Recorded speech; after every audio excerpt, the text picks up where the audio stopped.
Selamat datang di arah baru. Di sini kita tidak menawarkan jalan pintas. Tidak ada motivasi instan. Tidak ada kalimat manis yang dibuat untuk menghibur sementara. Yang kami bawa adalah kejujuran.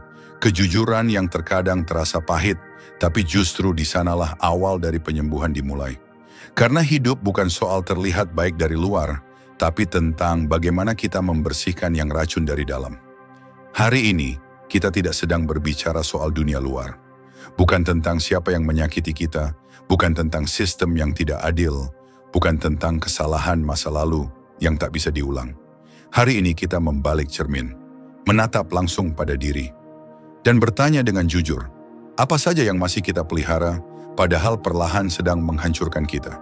Kemarahan yang dipendam, kecanduan untuk diterima, kebiasaan menyabotase diri sendiri, hingga racun-racun kecil yang tidak terlihat, tapi setiap hari meracuni pikiran, sikap, dan keputusan. Seneca pernah menulis, kita menderita lebih banyak dalam imajinasi daripada dalam kenyataan. Dan memang benar, banyak dari luka kita bukan karena kenyataan itu sendiri, tapi karena kita menolak untuk melepaskan. Kita memeluk kebiasaan buruk seolah itu bagian dari identitas, padahal tidak ada kemajuan tanpa pembersihan. Tidak ada arah baru kalau kita masih terikat pada beban lama. Maka inilah saatnya, membersihkan diri, menghapus 10 hal beracun yang selama ini kita anggap biasa. Karena keberanian sejati bukanlah melawan dunia, tetapi berani menantang kebiasaan diri yang menyakiti. Jangan takut melepaskan. Apa yang kau lepaskan hari ini, bisa jadi adalah hal yang selama ini menahanmu tumbuh. Selamat datang di arah baru, sebuah tempat untuk berpikir lebih dalam, hidup lebih sadar, dan melangkah lebih jernih. Pernahkah kita duduk sejenak dan menyadari betapa mudahnya jari ini menunjuk keluar? Betapa cepatnya lidah ini menyebut nama orang lain sebagai penyebab dari luka, kegagalan, atau kekacauan dalam hidup kita? Menyalahkan orang lain adalah kebiasaan yang sangat manusiawi, tapi sekaligus sangat merusak. Ia seperti kabut tipis yang menutupi cermin. Kita tetap melihat bayangan, tapi buram. Karena selama kita terus menyalahkan orang lain, kita menolak melihat dengan jernih bahwa sebagian besar kendali atas hidup kita ada pada diri kita sendiri. Dalam filsafat stoikisme, ada satu prinsip dasar yang terus diulang. Ada hal-hal yang bisa kita kendalikan, dan ada hal-hal yang tidak bisa kita kendalikan. Dan satu hal yang pasti berada di wilayah kendali kita adalah respon kita sendiri. Kamu bisa kecewa, kamu bisa marah, kamu bahkan bisa merasa dikhianati oleh orang lain. Itu wajar. Tapi begitu kamu terus membiarkan dirimu hidup dalam mode menyalahkan, maka tanpa sadar, kamu sedang menyerahkan kekuasaan hidupmu ke tangan orang lain. Kamu berkata, aku seperti ini karena dia menyakitiku. Aku gagal karena dia tidak mendukungku. Aku tidak bahagia karena mereka memperlakukan aku seperti ini. Kalimat-kalimat semacam itu memang terasa nyaman di awal. Tapi pelan-pelan, mereka berubah menjadi racun. Mereka membuatmu percaya bahwa kamu adalah korban, bahwa kamu tak berdaya, bahwa hidupmu sepenuhnya ditentukan oleh keputusan orang lain. Padahal tidak, bahkan di dalam luka yang dalam pun, kamu masih bisa memilih. Memilih untuk belajar, memilih untuk bangkit, memilih untuk tidak mengulangi kesalahan yang sama. Memilih untuk tidak menanam luka itu dalam dan mewariskannya ke hubungan yang baru. Menyalahkan tidak akan mengembalikan yang sudah hilang, tidak akan menyembuhkan luka yang sudah terjadi, dan lebih parah lagi, menyalahkan menunda pemulihan. Karena selama kita merasa orang lainlah yang bertanggung jawab, maka kita tidak merasa perlu untuk mengubah diri. Marcus Aurelius pernah menulis dalam Meditations, ketika kamu bangun di pagi hari, ingatlah, kau akan bertemu orang-orang yang suka ikut campur, tidak tahu berterima kasih, arogan, tidak jujur, iri, dan tidak bersahabat. Tapi tak satu pun dari mereka bisa melukaimu, karena kamu memiliki kendali penuh atas pikiranmu sendiri. Lihat betapa dalam kebijaksanaan itu. Orang lain boleh melakukan apapun, tapi bagaimana kamu menanggapi, bagaimana kamu menyikapi, itu sepenuhnya wilayahmu. Wilayah yang tidak bisa dijajah siapapun. Jadi, jika hari ini kamu masih memelihara kebiasaan menyalahkan, berhentilah sejenak, tarik napas panjang, dan tanya pada diri sendiri, apakah aku ingin mengubah hidupku? Ataukah aku ingin terus tinggal dalam cerita yang menyakitkan itu? Karena di sana aku merasa paling benar, Pilihannya ada padamu. Menghapus kebiasaan menyalahkan bukan berarti membenarkan kesalahan orang lain, tapi itu adalah cara untuk membebaskan dirimu dari keterikatan terhadap masa lalu. Itulah cara untuk kembali menjadi tuan atas pikiran dan arah hidupmu sendiri. Dan di sanalah sebuah arah baru dimulai. Ada satu dorongan halus dalam diri manusia yang seringkali tidak kita sadari. Dorongan untuk diakui, untuk diperhatikan, untuk disetujui, dan dalam batas tertentu itu wajar, itu manusiawi. Tapi ketika pengakuan dari luar berubah menjadi sumber utama nilai diri, ketika harga diri kita hanya bertahan selama ada orang lain yang memuji, di sanalah racun mulai bekerja pelan namun pasti. Mencari pengakuan secara berlebihan bukan hanya melelahkan, tapi juga membuat kita kehilangan jati diri. Kita mulai menyesuaikan cara berpikir, bersikap, bahkan memilih jalan hidup, bukan karena itu benar menurut hati kita, tapi karena itu tampak baik menurut mata orang lain. Kita hidup seperti aktor di panggung yang tidak pernah padam, bersolek agar disukai, berbohong agar diterima, membentuk citra agar dianggap penting. Namun seperti panggung pada umumnya, semua itu tidak abadi. Aplaus akan reda, sorot lampu akan padam, dan saat tirai ditutup, kita pulang ke dalam diri yang kosong, yang tidak tahu siapa dirinya tanpa pujian dan validasi. Stoikisme mengajarkan kita untuk hidup dengan kemandirian batin, bahwa ketenangan sejati lahir bukan dari pengakuan, tapi dari keselarasan antara prinsip dan perbuatan, antara nilai yang kita pegang dan cara kita menjalani hidup. Epictetus berkata, "Jika kamu ingin berkembang, bersiaplah dianggap bodoh dan tidak dipahami oleh orang lain." Itu bukan ajakan untuk jadi keras kepala, tapi pengingat bahwa pertumbuhan yang sejati seringkali terjadi dalam diam, di saat kita memilih menjadi versi terbaik dari diri kita, meski itu tidak terlihat hebat di mata dunia. Dan memang, dunia hari ini telah berubah. Pengakuan bisa dicari dengan mudah, cukup unggah potret terbaikmu, tambahkan kutipan bijak, dan tunggulah komentar serta pujian. Kita mulai hidup dalam angka, berapa like, berapa views, berapa follower hari ini. Namun masalahnya bukan pada platform, masalahnya pada keterikatan batin kita terhadap validasi eksternal. Ketika satu pujian tidak cukup, ketika satu pengakuan hari ini menjadi candu yang harus diulang besok, disitulah kita tahu, kita sedang terjebak dalam siklus pengakuan. Dan ini bukan hanya soal media sosial, ini tentang pola pikir. Bahkan dalam pekerjaan, dalam keluarga, dalam relasi, kita bisa jatuh pada jebakan yang sama.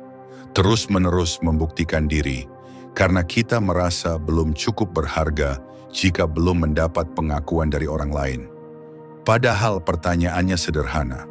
Mengapa nilai dirimu harus ditentukan oleh orang lain yang bahkan belum tentu mengenalmu dengan utuh? Marcus Aurelius mengingatkan kita, jangan kehilangan ketenangan karena bayanganmu sendiri di cermin orang lain. Artinya, berhentilah mengukur nilai hidupmu dengan standar orang lain. Apakah itu mudah? Tentu tidak. Karena sejak kecil, banyak dari kita diajarkan untuk hidup demi pujian. Nilai tinggi, dapat pujian. Tampil cantik atau tampan, dipuji. Patuh pada ekspektasi, dikatakan anak baik. Tapi kedewasaan spiritual dan emosional dimulai ketika kita belajar melepas ketergantungan itu. Ketika kita bertanya, apa yang benar menurut prinsipku, bukan menurut komentar mereka? Saat kamu melepaskan pencarian pengakuan yang berlebihan, kamu akan menemukan sesuatu yang jauh lebih dalam. Kebebasan. Kebebasan untuk memilih jalan yang tidak populer, tapi benar. Kebebasan untuk berkata jujur, meski tidak mendapat aplaus. Kebebasan untuk menjadi dirimu sendiri, tanpa perlu izin dari siapapun. Dan ketika kamu bisa berdiri tegak atas nilai-nilaimu sendiri, itulah saat di mana kamu benar-benar hidup. Bukan sebagai aktor di panggung dunia, tapi sebagai manusia yang utuh dengan arah yang baru. Menyimpan dendam adalah seperti menggenggam bara api dengan niat melemparkannya ke orang lain. Namun selama bara itu digenggam, tangan kita sendiri yang terbakar lebih dulu. Dendam adalah racun yang kita simpan dalam hati, berharap ia melukai orang lain. Tapi faktanya, dendam tidak pernah menyakiti mereka yang kita benci. Ia hanya menggerogoti kita perlahan dari dalam. Ia merampas ketenangan tidur, mengacaukan isi kepala, dan mengikat kita pada masa lalu yang seharusnya sudah ditinggalkan. Dendam lahir dari luka, dari ketidakadilan, dari pengkhianatan, dari janji yang diingkari atau kepercayaan yang dihancurkan. Dan wajar, sangat wajar, jika hati kita terluka. Stoikisme tidak pernah meminta kita untuk menyangkal perasaan itu. Tapi yang menjadi pertanyaan adalah, berapa lama kau ingin tinggal di luka itu? Dalam filsafat Stoik, penderitaan bukan hanya berasal dari apa yang terjadi, tetapi dari cara kita merespons apa yang terjadi. Epictetus pernah berkata, bukan hal-hal di luar kita yang menyakitkan, melainkan cara kita memandang hal-hal itu. Dendam muncul karena kita terus mengulang narasi di kepala. Aku disakiti, aku dikhianati, aku tidak layak diperlakukan seperti itu. Dan ya, mungkin semua itu benar. Tapi yang tidak kita sadari adalah, setiap kali narasi itu diputar ulang, luka itu dibuka kembali. Setiap kali kita memikirkan pembalasan, hati kita kembali masuk ke dalam ruang gelap yang sama. Dan dalam ruang itu, tidak ada yang bertumbuh, tidak ada yang sembuh. Hanya ada kemarahan yang membusuk dan membuat hidup kita mandek di satu titik, masa lalu. Marcus Aurelius menulis dalam Meditations, saat kamu bangun di pagi hari, renungkan ini. Hari ini aku akan bertemu orang yang suka ikut campur, sombong, tidak tahu terima kasih, tidak jujur, iri hati, dan tidak masuk akal. Tapi tidak satu pun dari mereka bisa melukaiku, karena aku memiliki kekuatan untuk tidak membiarkan mereka mengendalikan pikiranku. Inilah inti dari Stoikisme. Orang lain bisa menyakitimu sekali. Tapi kalau kamu terus menyimpan dendam, kamu menyakiti dirimu sendiri berkali-kali. Menyimpan dendam bukan bentuk kekuatan. Itu bentuk ketidakmampuan untuk melepaskan. Kita berpikir, kalau aku memaafkan, aku kalah. Padahal, justru memaafkan adalah kemenangan yang paling sunyi, tapi paling membebaskan. Memaafkan bukan berarti melupakan, bukan berarti membenarkan perlakuan buruk, bukan berarti membuka pintu untuk dilukai kembali. Memaafkan adalah keputusan sadar untuk tidak membiarkan luka itu mendikte arah hidup kita. Ketika kamu menyimpan dendam, kamu hidup dalam masa lalu. Ketika kamu melepaskannya, kamu memberi ruang untuk masa depan. Kamu memberi ruang untuk kedamaian. Bayangkan kamu sedang mendaki gunung, dan setiap kenangan pahit, setiap kemarahan, setiap dendam yang kau simpan adalah batu yang kamu masukkan ke dalam ranselmu sendiri. Semakin tinggi kamu mendaki, beban itu semakin berat, sampai akhirnya kamu berhenti. Bukan karena kamu tak sanggup naik, tapi karena kamu terlalu banyak membawa beban yang seharusnya sudah kamu buang di bawah.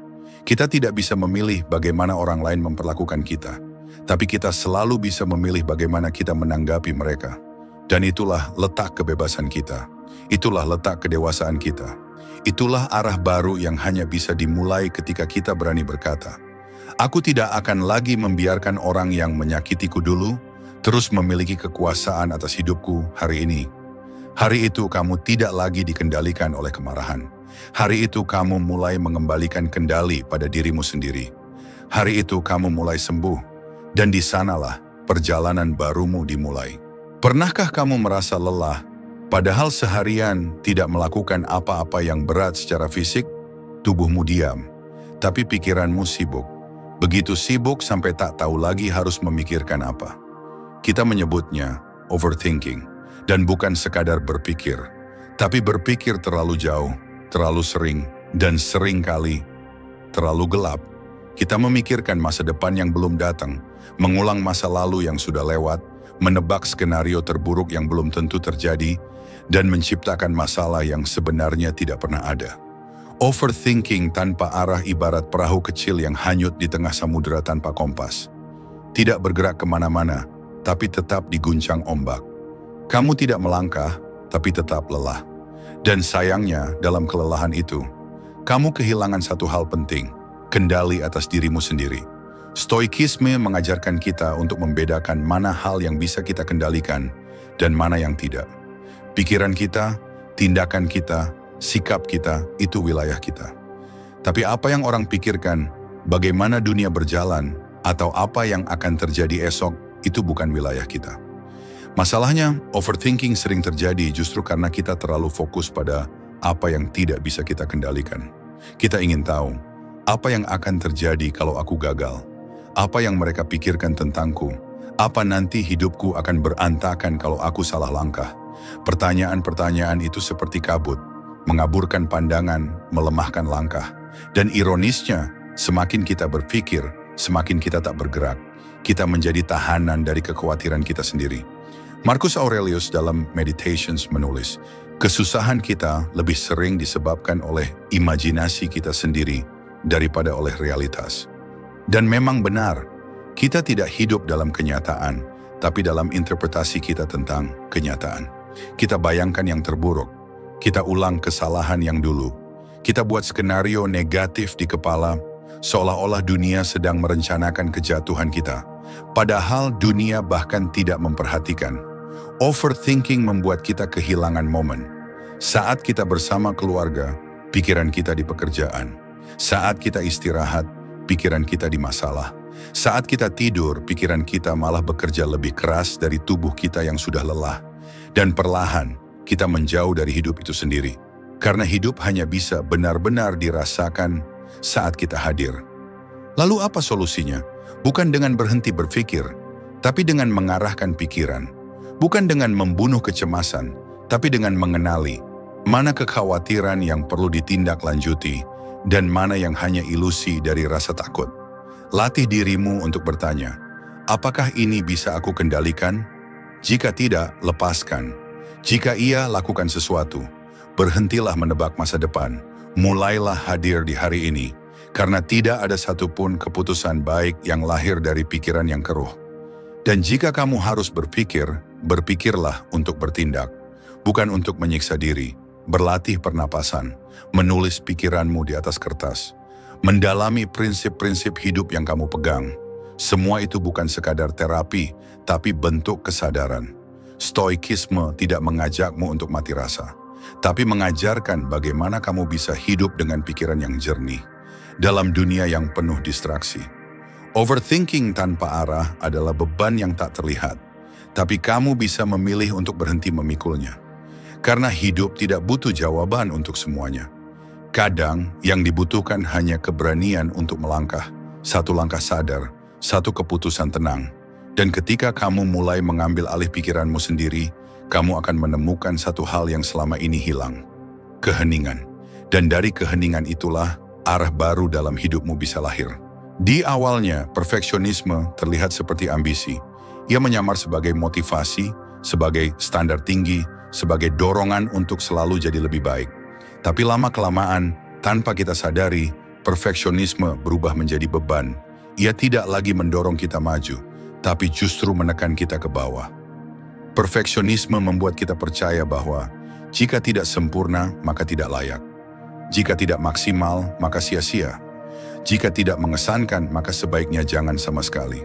Dan akhirnya, kita menjadi orang-orang yang terus-menerus lelah mengejar bayangan. Bayangan tentang versi diri yang ideal, yang selalu kuat, selalu benar, selalu tepat waktu, selalu mampu menjawab harapan semua orang. Namun kenyataan tidak pernah seindah ekspektasi. Dan itulah yang membuat perfeksionisme berubah menjadi racun. Racun yang pelan-pelan membunuh keberanian untuk mencoba dan menggantinya dengan ketakutan akan gagal. Seorang perfeksionis tidak bisa menikmati proses karena pikirannya selalu tertambat pada hasil. Setiap kesalahan kecil terasa seperti kegagalan besar. Setiap kritik terdengar seperti penolakan total terhadap jati diri. Padahal, dalam hidup ini, kesalahan adalah keniscayaan. Pertumbuhan justru terjadi di sela-sela kegagalan. Dan proses menuju kebaikan selalu berantakan di awal. Stoikisme tidak mengajarkan kita untuk menjadi sempurna. Justru, ia mengajak kita untuk hidup dengan realitas. Bahwa ada hal-hal yang berada di luar kendali kita, termasuk persepsi orang lain, hasil akhir dari usaha kita, atau hal-hal tak terduga yang mengacaukan rencana. Epictetus pernah berkata, bukan hal-hal itu sendiri yang mengganggu kita, tapi pendapat kita tentang hal-hal itu. Dan perfeksionisme seringkali hanyalah pendapat yang keliru tentang nilai diri. Kita mengira bahwa nilai diri ditentukan dari seberapa sempurna kita tampil. Padahal nilai diri justru tampak dari bagaimana kita tetap berdiri meski tidak sempurna. Dari bagaimana kita terus melangkah meski pernah salah. Dari bagaimana kita menerima ketidaksempurnaan dengan lapang hati tanpa kehilangan semangat untuk tumbuh. Marcus Aurelius dalam catatannya sering mengulang kalimat ini. Jangan menunggu reputasi baik, jadilah orang baik. Artinya berhentilah menilai dirimu berdasarkan hasil yang terlihat sempurna. Fokuslah pada niat dan upaya yang jujur. Perfeksionisme juga sering melahirkan penundaan. Kita tidak mulai menulis karena takut tulisannya tidak bagus. Kita tidak mulai berbicara karena takut salah ucap. Kita tidak mulai melangkah karena takut gagal di tengah jalan. Akhirnya, banyak mimpi tertunda. Bukan karena kita tidak mampu, tapi karena kita menunggu waktu yang sempurna, yang sebenarnya tidak pernah ada. Bahkan alam pun tidak bekerja secara sempurna. Pohon tidak tumbuh lurus sempurna. Langit tidak selalu cerah. Gelombang laut pun naik turun. Namun justru di dalam ketidakteraturan itulah kehidupan menjadi indah. Demikian pula kita, manusia. Kita tidak diciptakan untuk menjadi sempurna, melainkan untuk tumbuh, untuk belajar, dan untuk menerima. Menerima bahwa jatuh bukanlah akhir. Menerima bahwa tidak semua hal bisa berjalan sesuai rencana.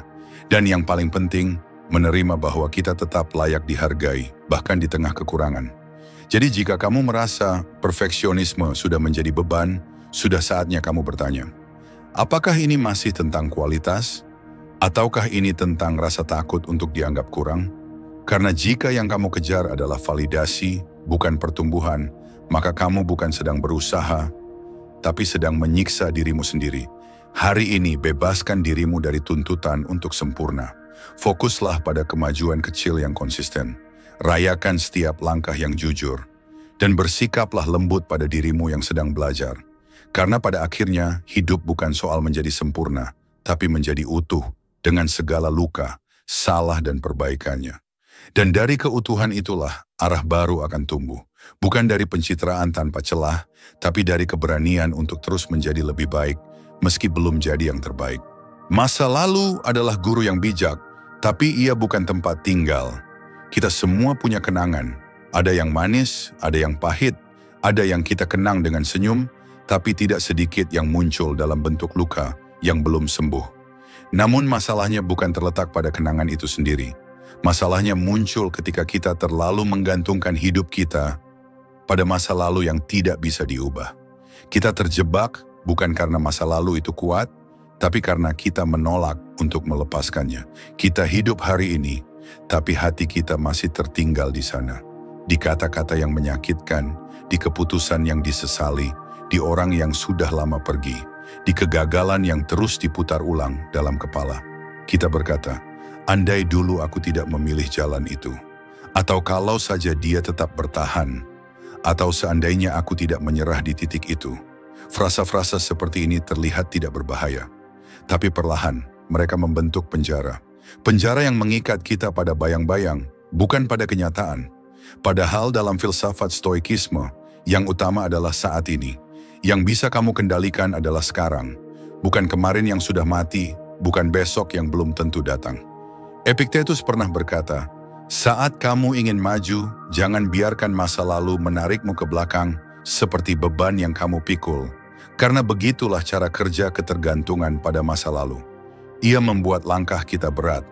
Ia membungkus hati dengan penyesalan dan membutakan kita dari kemungkinan-kemungkinan baru. Banyak orang hidup dalam tubuh dewasa, tapi jiwanya masih terjebak dalam versi dirinya yang trauma.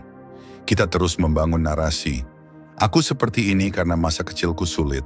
Aku tidak percaya orang lain karena dulu aku pernah dikhianati. Aku tidak percaya diri karena dulu aku selalu diremehkan. Apakah semua itu valid? Ya, tapi validasi bukan alasan untuk diam. Validasi bukan alasan untuk tidak berubah. Stoikisme tidak mengajarkan kita untuk melupakan masa lalu, tapi untuk menerimanya apa adanya, tanpa drama tambahan, tanpa penilaian yang melelahkan. Luka bukan untuk disembunyikan, tapi juga bukan untuk dipelihara. Luka adalah bahan bakar. Jika kamu tahu cara menggunakannya, ia akan mendorongmu tumbuh lebih kuat dari sebelumnya. Marcus Aurelius menulis, "Masa lalu tidak bisa disentuh, masa depan tidak bisa dijamin. Maka satu-satunya yang sungguh-sungguh ada adalah sekarang. Maka hari ini, tanyakan pada dirimu sendiri, berapa banyak keputusan yang aku tunda karena masa lalu? Berapa banyak hubungan yang aku rusak karena trauma lama? Berapa banyak potensi yang aku abaikan karena percaya bahwa aku sudah gagal dari dulu?" Setiap orang pernah salah, setiap orang pernah gagal, tapi tidak semua orang sanggup melepaskan. Ketergantungan pada masa lalu membuatmu menjadikan kesalahan sebagai identitas. Padahal, kamu bukan kejadian itu. Kamu bukan orang yang menyakitimu. Kamu bukan kegagalan yang dulu pernah kamu alami. Kamu adalah makhluk yang bisa memilih hari ini, di sini, untuk mengambil jalan yang berbeda. Itulah kekuatan sebenarnya. Bukan dalam mengubah masa lalu, tapi dalam tidak membiarkannya mengatur masa depan. Lepaskan bukan berarti melupakan. Lepaskan artinya, kamu sudah cukup dewasa untuk memahami dan cukup kuat untuk tidak tinggal di sana lagi. Dan dari keberanian untuk melepaskan, itulah arah baru akan terbuka. Bukan karena masa lalu hilang, tapi karena kamu sudah memilih untuk tidak hidup di dalamnya. Kita hidup di tengah masyarakat yang gemar memberi label.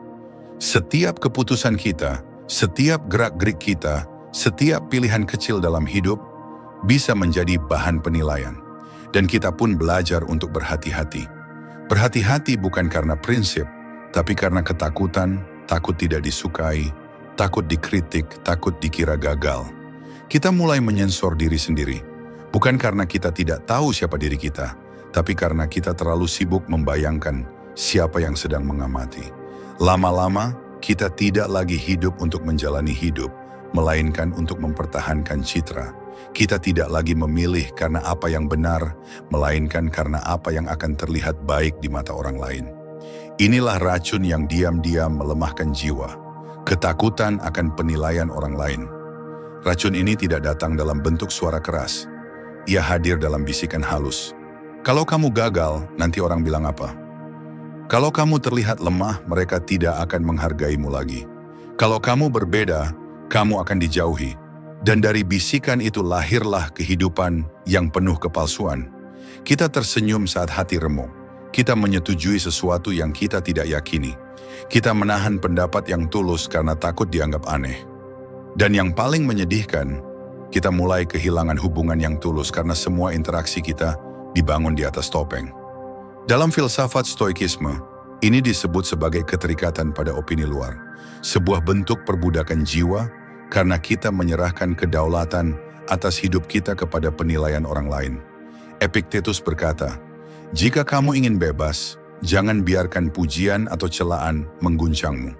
Artinya, selama kita masih tergantung pada validasi orang lain untuk merasa berarti, kita belum benar-benar merdeka. Marcus Aurelius bahkan lebih tajam. Kamu akan lebih sedikit khawatir tentang apa yang orang lain pikirkan tentangmu jika kamu menyadari betapa jarangnya mereka melakukannya. Ironis, bukan? Kita mengorbankan kebebasan berpikir dan hidup hanya demi penilaian yang sesungguhnya tidak pernah mereka pikirkan dengan serius. Ketakutan akan penilaian orang lain seringkali membuat kita hidup setengah-setengah. Kita ragu memulai bisnis kecil karena takut dianggap tidak sukses. Kita enggan pindah jalan karier karena takut dipertanyakan. Kita tidak mau mengaku lelah, takut dicap lemah. Tapi coba renungkan, berapa banyak potensi diri yang kita sia-siakan karena hidup di bawah bayang-bayang orang lain? Kita terlalu takut terlihat gagal, sampai lupa bahwa gagal adalah bagian dari tumbuh. Kita terlalu takut terlihat berbeda, sampai lupa bahwa keunikan justru sumber dari nilai diri. Takut dinilai membuat kita kehilangan arah. Karena kita tidak lagi hidup berdasarkan nilai, tapi berdasarkan ekspektasi. Namun stoikisme mengajarkan arah sebaliknya. Hiduplah sesuai prinsip. Bukan karena itu terlihat bagus, tapi karena itu benar menurut keyakinan jiwamu. Jangan menyerahkan kompas hidupmu kepada pendapat orang lain. Mereka tidak akan menjalani hidupmu. Mereka tidak akan merasakan sakitmu. Mereka tidak akan ikut memikul akibat dari keputusanmu. Dan yang paling penting, pendapat mereka akan terus berubah. Hari ini kamu dipuji, besok dilupakan. Hari ini kamu disukai, besok digantikan. Jangan tumpukan fondasi harga dirimu di atas tanah yang terus bergeser. Belajarlah hidup dengan kejujuran yang hening. Bukan hidup yang gaduh karena ingin disukai semua orang. Karena semakin kamu jujur dengan dirimu, semakin kamu menarik orang-orang yang tulus pula dalam hidupmu. Jadi, berhentilah takut dinilai. Mulailah bertanya pada dirimu sendiri. Apakah aku hidup setia pada nilai-nilai yang kupercaya? Jika iya, maka lanjutkan. Meski jalanmu sepi, meski orang tak mengerti, karena kedamaian tidak datang dari diterima semua orang, tapi dari keteguhan hati dalam menjadi dirimu sendiri. Dan dari keberanian untuk jujur itulah, arah baru akan terbuka. Ada satu kebiasaan halus yang melemahkan jiwa banyak orang, namun sering dianggap biasa, membandingkan diri dengan orang lain. Kita melihat hidup orang lain berjalan lebih cepat, lalu menganggap hidup kita terlalu lambat. Kita melihat pencapaian orang lain terasa besar, lalu meremehkan apa yang telah kita usahakan dengan sepenuh hati. Kita mengira mereka lebih bahagia, lebih sukses, lebih layak dicintai, lalu mengutuki hidup sendiri yang tampaknya biasa-biasa saja. Membandingkan diri bukan hanya membuat kita iri, tapi juga membuat kita lupa siapa diri kita sebenarnya. Kita mulai menjalani hidup bukan berdasarkan keinginan hati, melainkan berdasarkan target yang tidak pernah kita tetapkan untuk diri sendiri. Semua menjadi kompetisi, semua menjadi perlombaan. Bukan karena kita benar-benar ingin menang, tapi karena kita takut tertinggal. Padahal, hidup ini bukan lintasan yang sama. Bukan jarak yang harus ditempuh dalam waktu yang sama pula. Kita lahir dari latar belakang yang berbeda, membawa luka dan pelajaran yang berbeda, dan diarahkan oleh nilai-nilai yang seharusnya berbeda pula. Namun ketika kita mulai membandingkan diri, kita mulai meminjam nilai-nilai orang lain. Kita lupa bahwa tidak semua kemenangan itu relevan untuk kita kejar. Tidak semua definisi sukses cocok kita pakai. Dan tidak semua kebahagiaan orang lain akan terasa sama di hati kita. Stoikisme dengan tegas mengajak kita untuk kembali ke dalam. Kembali melihat hidup dari sudut pandang yang lebih jernih dan sadar. Epictetus berkata, jangan membanggakan hal-hal yang bukan milikmu. Dan jangan membandingkan pencapaianmu dengan orang lain. Sebab ukuran hidup yang baik adalah apakah kamu setia pada tugasmu sebagai manusia. Dalam kalimat itu terkandung pelajaran besar, bahwa ukuran hidup yang baik bukanlah berapa cepat kamu sampai, atau berapa tinggi kamu di mata dunia, tetapi apakah kamu sudah hidup sesuai dengan potensimu sendiri. Apakah kamu sudah jujur dengan panggilan jiwamu? Apakah kamu sudah memperbaiki diri hari ini dibanding kemarin? Membandingkan diri membuat kita terus memusatkan perhatian keluar. Kita sibuk mengamati hidup orang lain, tapi abai terhadap proses dalam hidup kita sendiri. Kita ingin punya tubuh seperti mereka, karier seperti mereka, hubungan seperti mereka. Padahal kita bahkan tidak tahu apa yang mereka hadapi ketika tidak sedang dilihat. Kita membandingkan permukaan orang lain dengan kedalaman perjuangan kita sendiri. Dan itu tidak adil. Marcus Aurelius mengingatkan, jangan habiskan hidupmu untuk berdebat tentang bagaimana orang lain hidup. Habiskan hidupmu untuk menjalani kehidupanmu sendiri sebaik mungkin. Artinya, energi yang kita pakai untuk mengagumi atau iri terhadap orang lain, lebih baik dipakai untuk membangun versi terbaik dari diri kita sendiri. Karena pada akhirnya, kamu akan tetap kembali ke dirimu, ke tubuhmu, ke waktumu, ke perjalanan unikmu. Tidak ada yang bisa menggantikannya. Dan tidak ada yang tahu seberapa jauh kamu telah berjuang untuk bisa berdiri hari ini. Jadi berhentilah membandingkan. Mulailah menyadari bahwa kamu bukan tertinggal, kamu sedang menapaki jalanmu sendiri. Kamu bukan kurang, kamu hanya sedang bertumbuh dalam kecepatan yang alami. Tanyakan pada dirimu setiap hari, apakah aku menjadi lebih baik dari diriku yang kemarin? Jika jawabannya ya, maka itu cukup, sangat cukup.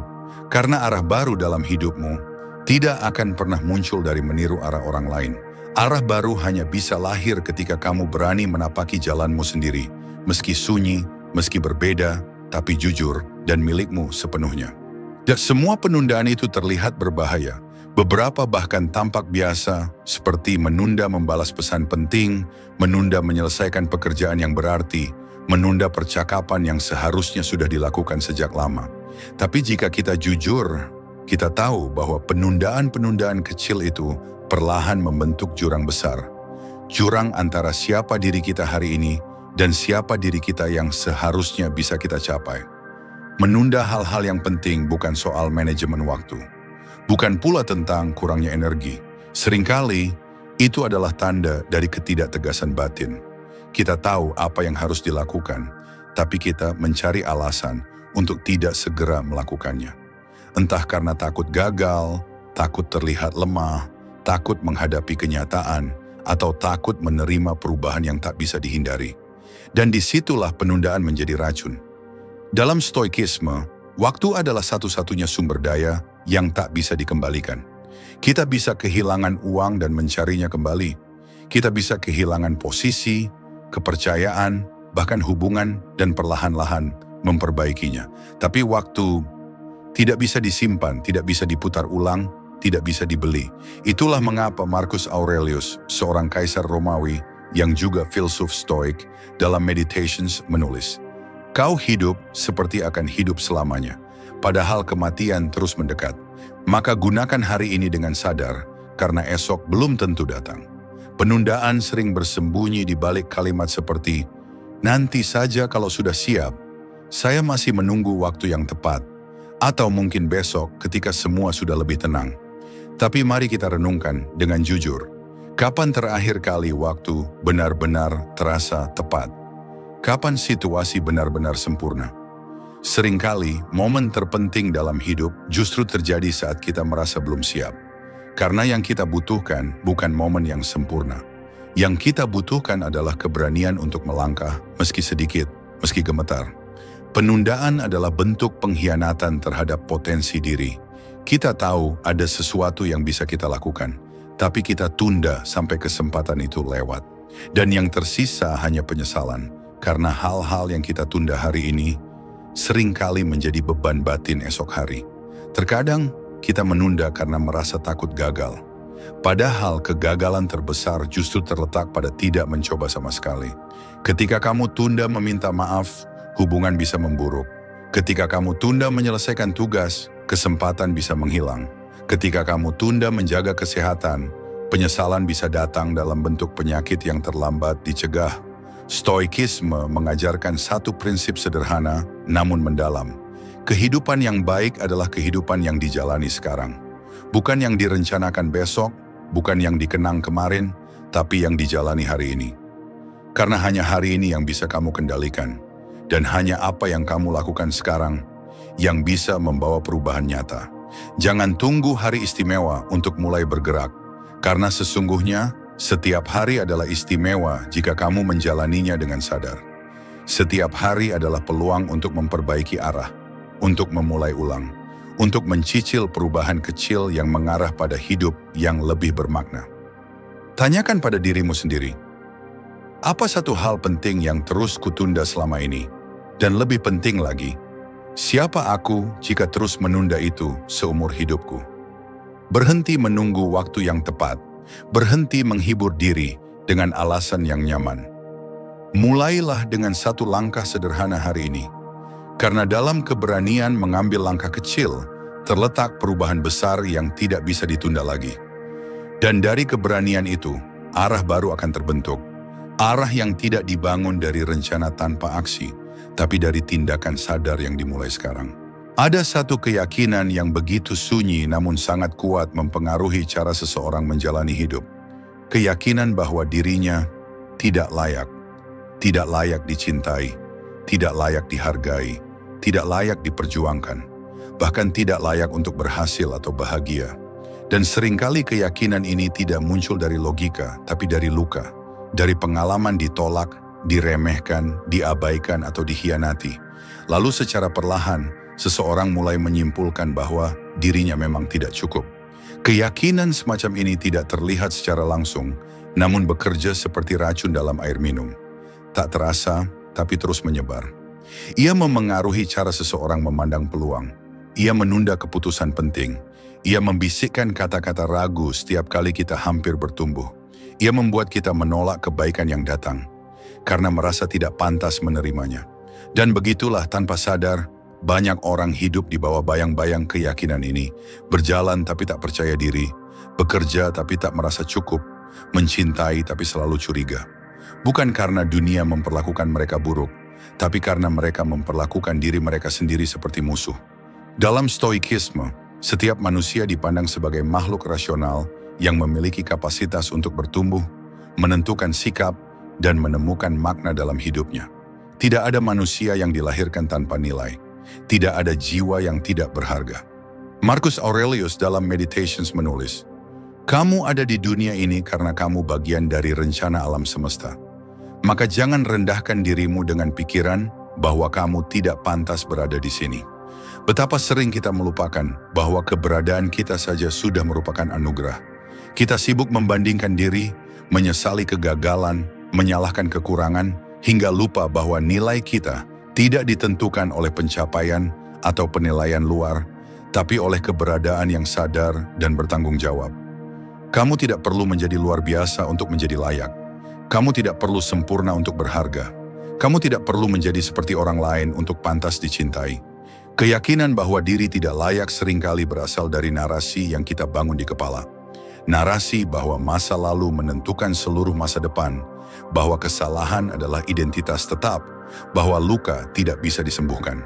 Namun Stoikisme mengajarkan bahwa pikiran kita bukan peristiwa luar yang membentuk pengalaman batin kita. Artinya, jika kamu bisa mengubah cara berpikirmu tentang dirimu sendiri, kamu bisa mengubah jalan hidupmu. Epictetus mengajarkan, bukan apa yang terjadi padamu yang menghancurkanmu, tetapi bagaimana kamu memutuskan untuk memaknainya. Lalu bagaimana caranya mengatasi keyakinan yang merendahkan diri? Pertama, sadari bahwa pikiranmu bukan kebenaran mutlak. Seringkali ia hanya refleksi dari ketakutan yang belum sembuh. Kedua, lihat kembali dirimu dari perspektif yang lebih luas. Apa yang sudah kamu lalui? Apa saja luka yang telah kamu bertahan darinya? Apa yang telah kamu bangun meskipun hidup tidak selalu adil?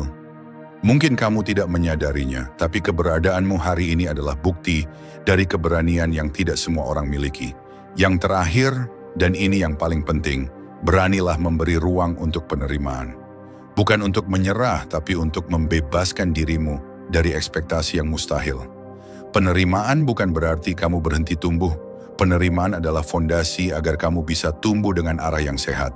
Karena orang yang bisa berkata, "Aku belum sempurna, tapi aku layak untuk mencoba," itulah orang yang akan terus melangkah dengan tenang. Jadi, jika hari ini kamu masih membawa keyakinan bahwa dirimu tidak layak, tanyakan ini pada dirimu. Siapa yang mengajarkan aku untuk percaya hal itu? Dan mengapa aku terus mengulang pelajaran yang menyakitkan itu pada diriku sendiri?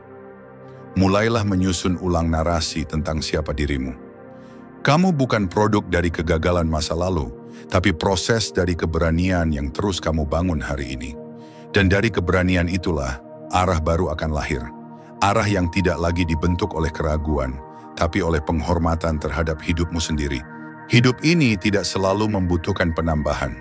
Seringkali yang justru kita perlukan adalah mengurangi. Mengurangi kebisingan batin, menghapus keyakinan yang menyesatkan, melepaskan kebiasaan yang diam-diam merusak arah hidup kita. 10 hal yang kita bahas bukanlah daftar untuk dihakimi, melainkan cermin untuk mengenali diri. Karena hanya dengan kesadaran, kita bisa mulai memperbaiki arah. Hanya dengan keberanian, kita bisa membersihkan ruang dalam diri untuk kehidupan yang lebih jernih, lebih utuh, dan lebih bermakna. Kita semua sedang belajar. Belajar untuk lebih tenang, lebih kuat, dan lebih jujur dengan diri sendiri. Dan proses itu tidak pernah instan, tapi selama kita terus berjalan, sekecil apapun langkahnya, selama kita terus melepaskan racun dan menyambut pemahaman baru, maka kita sedang menuju arah yang lebih baik, arah yang baru.